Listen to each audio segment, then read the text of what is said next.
তরুণদেরকে আমরা বাংলাদেশের রাজনীতিতে প্রতিষ্ঠিত করার জন্য আমরা সবার সহযোগিতা কামনা করছি। আমরা মনে করি যে জুলাই গণঅভ্যুত্থান পরবর্তী সময়ে জুলাই গণঅভ্যুত্থানে যারা নেতৃবৃন্দ যারা রয়েছেন সম্মুখ সারি এবং আমাদের এনসিপির যারা রয়েছেন তারা অবশ্যই মিডিয়া ট্রায়ালের শিকার, এবং আমরা মনে করি যে মিডিয়াকে ব্যবহার করে আমাদের গ্রহণযোগ্যতাকে নষ্ট করার জন্য অনেক অপশক্তি তারা বর্তমানে কাজ করছে। আমরা উদারত আহ্বান জানাবো দেশবাসীকে তারা যেন এই ব্যাপারে অবশ্যই যেন সতর্কতামূলক অবস্থানের জন্য তারা থাকে, এবং আমরা বলবো যে এনসিপির পক্ষ থেকে কিন্তু অলরেডি জানানো হয়েছে যে আসলে তাদের শীর্ষ নেতৃবৃন্দ তারা কেন সেখানে গিয়েছিলেন। আপনারা জানেন যে গোটা জুলাই মাসে পদযাত্রা হয়েছে, সবাই অনেক ক্লান্ত এবং সবাই অনেক স্ট্রেসের মধ্য দিয়ে গিয়েছে, এবং তারা ব্যক্তিগতভাবে তাদেরকে যে শোকজ দেওয়া হয়েছিল সেখানে তারা স্পষ্টভাবে তারা জানিয়েছেন যে তারা সেখানে অবকাশ যাপনের জন্য তারা সেখানে গিয়েছেন, এবং সেই শোকজের জবাবও কিন্তু আমরা পেয়েছি।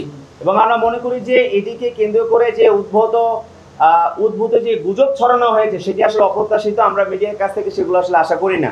আমরা চাই যে নতুন বাংলাদেশের মধ্যে গণমাধ্যমের যে স্বাধীনতা বর্তমানে আমরা দেখতে পাচ্ছি সেই স্বাধীনতা যেন অবশ্যই যেন অব্যাহত থাকে, সত্যনিষ্ঠ সংবাদ প্রচারের একটা আস্থার জায়গা যেন হয়ে ওঠে গণমাধ্যম।